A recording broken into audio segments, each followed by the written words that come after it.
तेजस्वी है भैया की तरफ से पुरस्कार आयल, हार्दिक शुभकामना, उनका चरण में कोटि कोटि और प्रणाम रहे।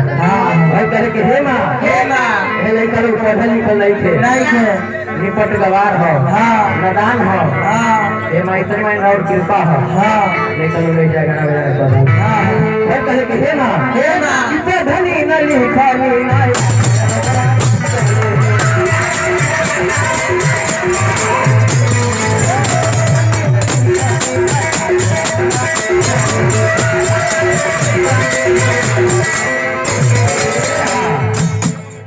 चल के सुनले भाई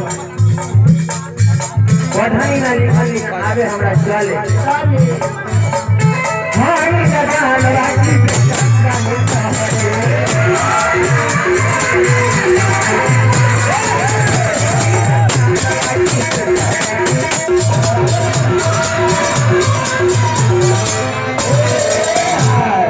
बाकी बहुत तरीके माँ एक बार ना हम रोज रोज यही कही लगा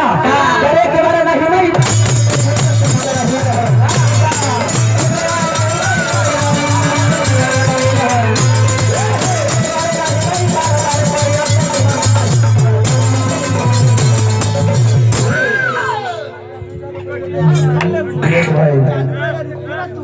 बाकी कहिया ले अरे भवानी चेको पोषण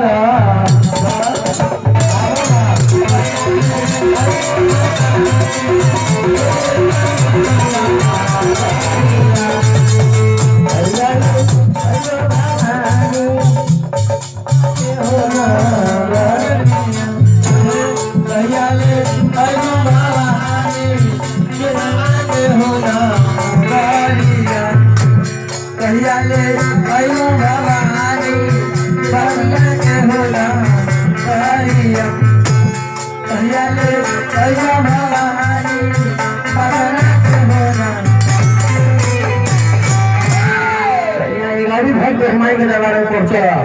हर तरह के